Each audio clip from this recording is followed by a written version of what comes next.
Welcome to the Property Imperative Weekly to the 31st of March 2018.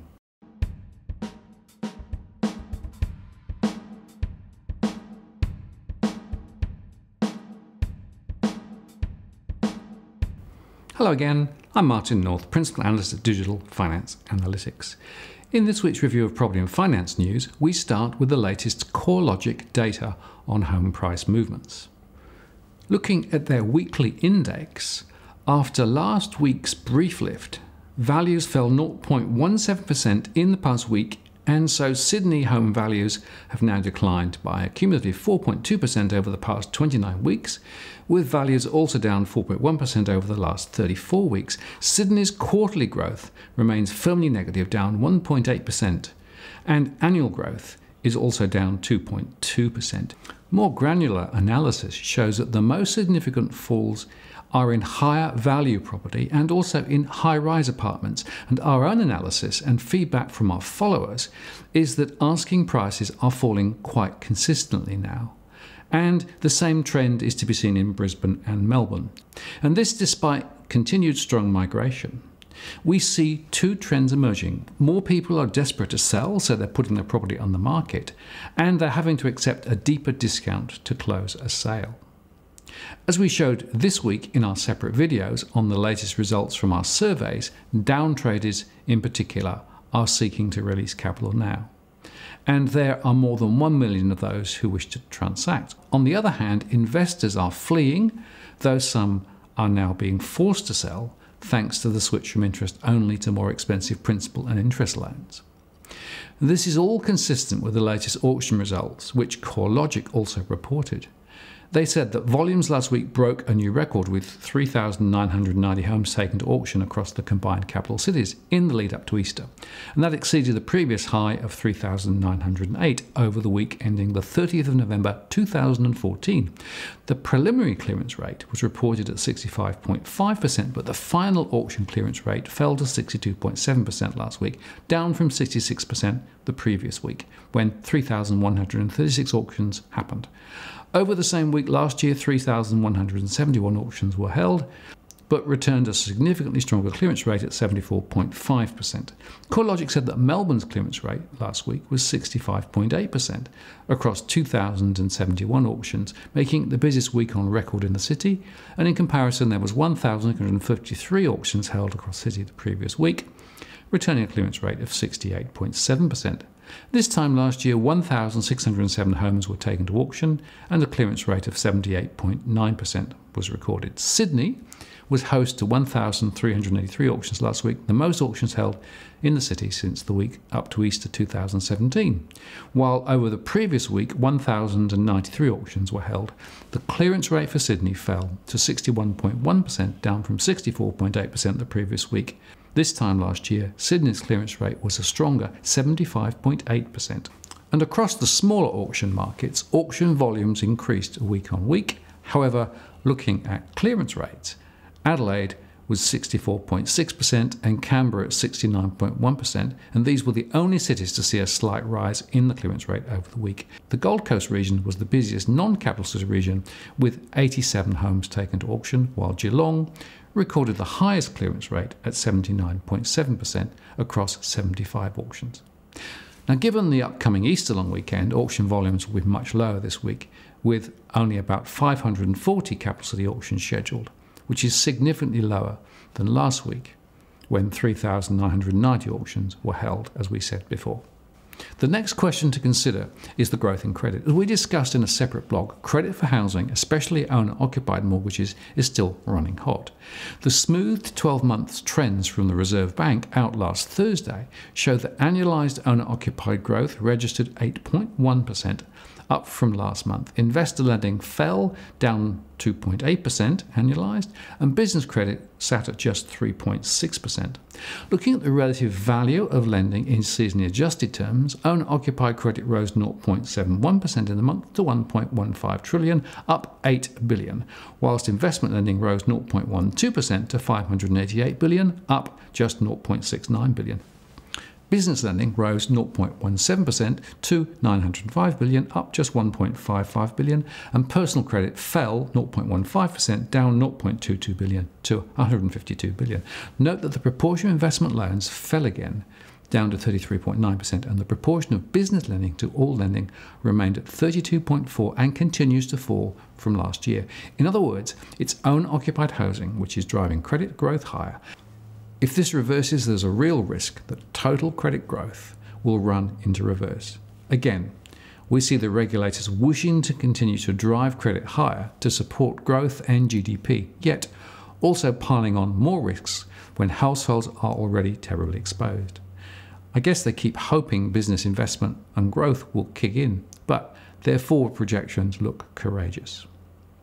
Remember, it was housing consumption and government spending on infrastructure which supported the last GDP numbers, not business investment. Now let's compare the total housing lending from the RBA of 1.74 trillion, which includes the non-banks, although delayed and partial data, with the APRA 1.61 trillion. The gap, 130 billion, shows that the non-bank sector is growing, as historically the gap has been closer to 110 billion. This confirms the non-bank sector is active, filling the gap left by banks tightening. Non-banks have weaker controls on their lending despite the new APRA supervision responsibilities.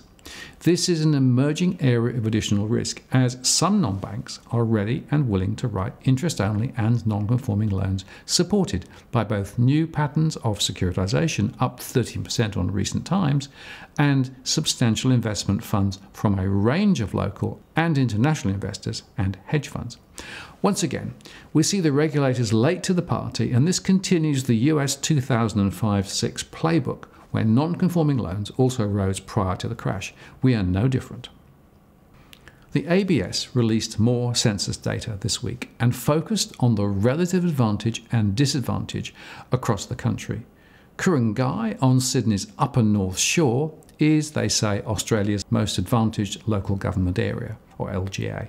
Another Sydney LGA, Mossman, which includes the affluent suburbs of Balmoral, Beauty Point and Clifton Gardens, has also been ranked amongst the most advantaged. In fact, data shows that the 10 most advantaged local government authorities in Australia are all located around the northern and eastern areas of Sydney Harbour and in coastal Perth. The most disadvantaged LGA is Cherbourg, approximately 250 kilometres northwest of Brisbane, followed by West Daly. The 10 most disadvantaged LGAs in Australia can be found in Queensland and the Northern Territories. And the latest data has found that more than 30% of people born in China, South Africa and Malaysia live in advantaged areas, and less than 10% reside in disadvantaged areas. Meanwhile, 40% of Vietnamese-born live in disadvantaged areas, and only a small proportion, 11%, live in advantaged areas. People of Aboriginal and or Torres Strait Island origin are more likely to live in the most disadvantaged areas, with 48% living in the bottom fifth most disadvantaged LGAs, compared with 18% of non-Indigenous people.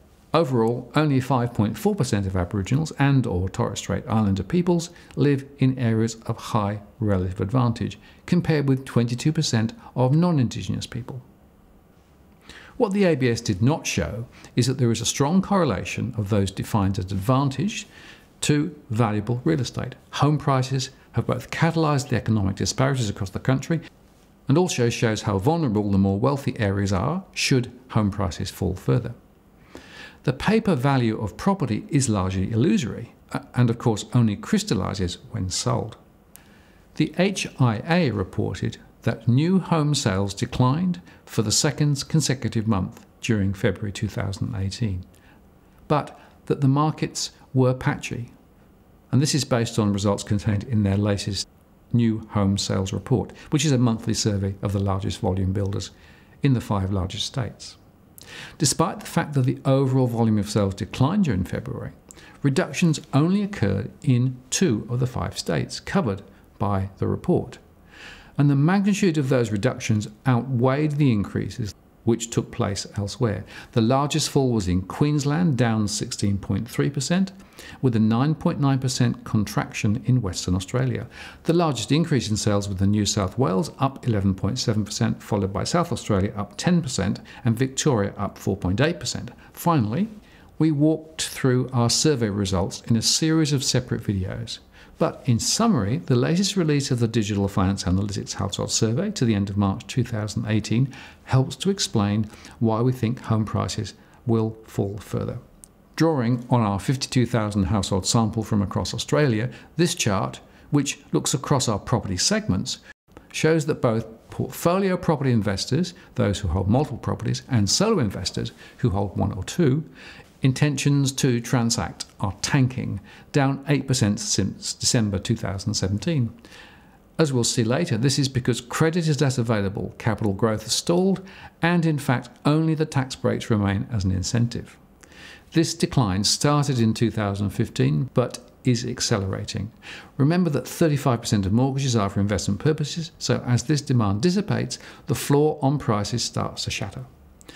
Whilst there are offsetting rises from down traders who are seeking to release capital before prices fall further, and first-time buyers who are being bribed by first-owner grants, there is a significant net fall in demand. And this pattern is seen across the country, but is most prevalent in our two biggest markets of Sydney and Melbourne. Refinancing is up a little thanks to the attractive discounts being offered by many lenders, and the prime driver is to reduce monthly repayments, as currently household finances are under pressure. We will release the latest mortgage stress analysis in a few days.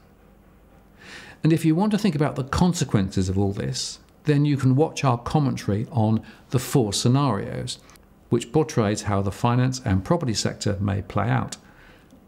And you can compare that with comments from APRA with those in Ireland in 2007 in our latest video blog. They are eerily similar, and we all know what happened there. The outlook for finance and property in Australia is, we think, decidedly uncertain. If you found this useful, please do like the post and add a comment or question. I do read them all. And if you've already subscribed, thank you. I'm really grateful for your support.